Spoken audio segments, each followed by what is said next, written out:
नमस्कार, मैं दुष्टुर उपाध्याय। जब से अमेरिका के राष्ट्रपति ट्रंप ने वेनेजुला पर अटैक कराकर उसके राष्ट्रपति को किडनैप कराया है, उसके बाद से तो वो खुद को दुनिया का सबसे बड़ा बादशाह समझ बैठे हैं।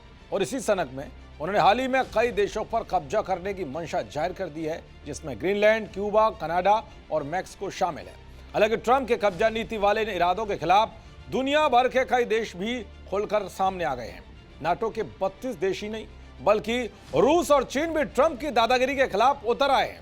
खुद अमेरिका में भी ट्रंप के तानाशाही वाले रवैये की आलोचना हो रही है।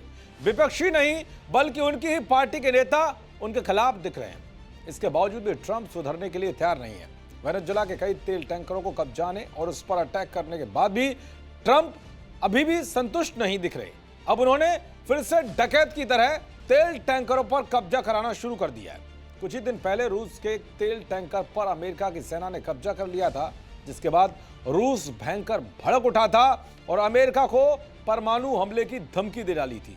अब खबर है कि अमेरिका ने वेनेजुला से जुड़े एक और तेल टैंकर को अपने कब्जे में ले लिया है। यह कार्रवाई अमेरिका के राष्ट्रपति ट्रंप और वेनेजुला की विपक्षी नेता मारिया कोरिना मचाडो के बीच मीटिंग से पहले हुई है। इस तेल टैंकर पर कब्जा कैरिबियन सागर में किया गया है। यह अमेरिका की ओर से जब्त किया गया छठा जहाज है जो वेनेजुला से आया जा रहा था। अमेरिकी सेना के सर्दन कमांड ने इस कार्रवाई की पुष्टि की है। अमेरिका का कहना है कि यह जहाज कैरिबियन क्षेत्र में प्रतिबंधित जहाजों पर लगाए गए आदेशों का उल्लंघन कर रहा था। अमेरिका की इस कब्जे वाली कार्रवाई के बीच पहली बार पुतिन ने ट्रंप को ऐसा ललकारा है कि जिसने अमेरिकी समर्थक देशों को भी हिला दिया है। दरअसल अभी जितनी भी ट्रंप ने दादागिरी की है उस पर पुतिन खामोश थे, उनके करीबी ही ट्रंप को चेता रहे थे। लेकिन इस बार खुद पुतिन ने मोर्चा संभालते हुए ट्रंप की दादागिरी की हवा निकाल दी। क्रेमलिन के भव्य हॉल में नए राजदूतों के सामने बोलते हुए पुतिन ने अमेरिका का नाम लिए बिना उसे अब तक की सबसे कड़ी चेतावनी दी है। पुतिन ने साफ कर दिया है कि दुनिया खतरनाक होती जा रही है और ताकत के दम पर हुक्म चलाने का दौर अब रूस बर्दाश्त नहीं करेगा। यह बयान सीधे तौर पर ट्रंप की उन नीतियों पर हमला था जिसके तहत अमेरिका ने हाल ही में वेनेजुला और ईरान के खिलाफ एक तरफा कार्रवाई की है।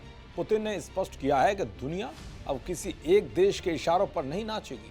दरअसल ट्रंप दुनिया भर के देशों को अपने हिसाब से चलाना चाहते हैं और जो भी उनकी बात नहीं मानता वो उसके खिलाफ या तो टैरिफ बम फोड़ देते हैं या फिर उस देश में बवाल कराकर तख्ता पलट करा देते हैं। जैसा कि ईरान में आपने देखा होगा, बांग्लादेश में आप देख चुके होंगे, और भी कई देश हैं जहां पर ट्रंप की नीयत वहां तख्ता पलट कराने की है। लेकिन अब दुनिया ट्रंप के इस तानाशाही और चालाकी वाले रवैये के खिलाफ उतर आई है, जिसका उन्हें जल्द ही भारी खामियाजा भुगतना पड़ सकता है। देखते रहिए जी न्यूज़।